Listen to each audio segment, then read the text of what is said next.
see what you've done? I'm sorry, Johnny. I didn't mean to do it. Son, that wreck was all your fault. You'll never be an engineer until you learn to handle your trains more carefully than that. Who wants to be a railroad engineer? I'd rather be a racing driver with a car that can go places. Now, just a minute, my boy. Whether you know it or not, you are an engineer right now. Him? An engineer like you, Grandpa? What do you mean? You're as much of an engineer as I am, Tom. And you're running a train of your own every day. Your right-of-way is the open highway on the city street.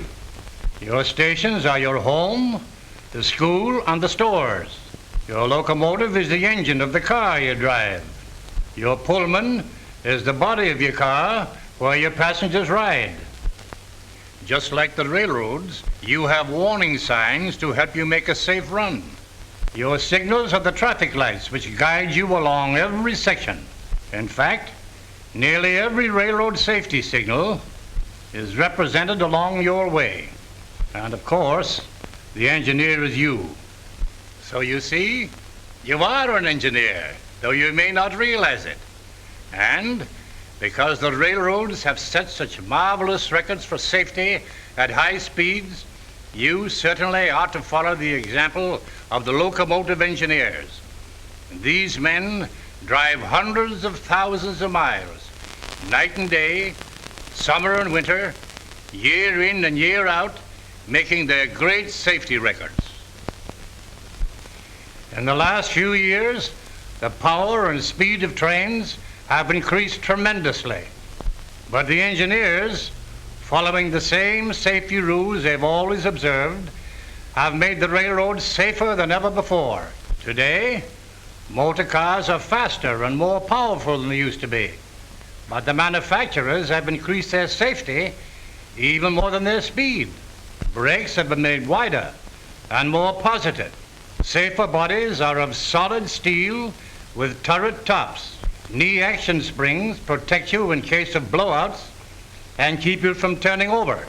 So when sane, sensible driving rules are followed, these modern cars are a lot safer than the slower cars of yesterday.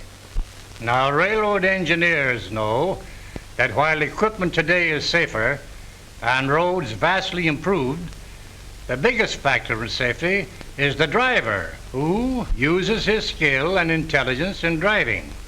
The safe driver always obeys the traffic signals, even when he can't see anything coming. He knows that disregard of a slow signal or an attempt to beat the red light is always dangerous, so he always allows plenty of room to stop.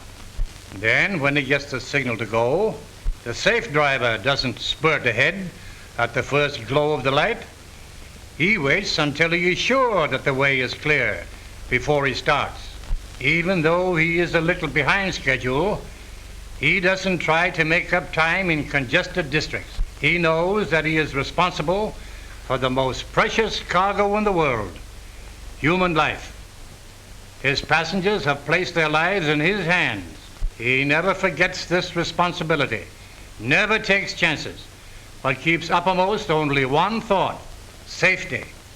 After a long or unusually hard trip, he takes his engine in for a service checkup.